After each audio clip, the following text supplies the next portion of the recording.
started back in the late 29s with my husband James, with his grandfather, and his aunt and his uncle. They ran the bindery here, and when it was Depression, my father-in-law went off from this bindery and worked himself at another bindery where he ultimately met his wife, my mother-in-law, who then became more part of this bindery. As the years went on and the grandfather passed away, the aunt and uncle ran the business until the uncle passed away and my father-in-law retired, and then he moved into taking over the bindery along with his son Jim, his help. And as years went by, Jim and his dad ran it together, and then his daughter Colleen stepped into the picture about 3-4 years ago, helping him, and now with the passing of him, Colleen is running it pretty much on her own. We will bind together. We've done like thesis, family histories. We do a lot of binding of yearly publications, putting them into a book. We do library books and things, minutes, notes, such like that people have to save in storage. We bind them together. Oh, when it was first started, it was, even though it was a small business, it was definitely more of an in-demand service. A lot more people did their yearly publications, the church bulletins, all that kind of stuff. They all had those bound. Now with the digital, everything being online, we don't do as much of that.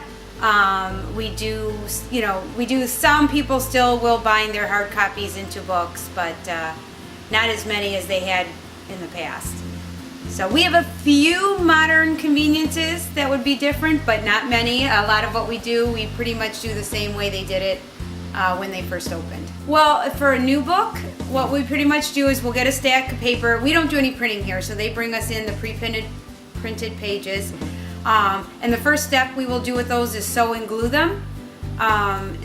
Most of the time we get single sheets, which we will do a side sewing.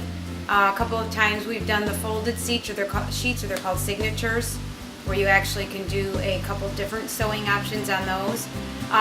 So we'll glue them and sew them together, and then put on what's called an end sheet, which is actually a folded piece of paper that attaches the book to the cover at some point, and you put a backing on the back. There's like a kind of looks like a cheesecloth is the best way to describe it. It's called the super. And it, again, is a piece that holds the book and the cover together, and it holds the back pages of the book together. It sort of reinforces that as well. So after you've got the end sheets on and the backing on, then you can make a cover.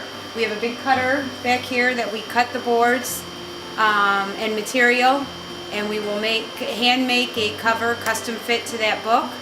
And we will then stamp the cover if there's any gold lettering that wants to be on the cover. And then once the cover is stamped, you do what's called casing in the book, and that's basically attaching the book itself to the cover we made.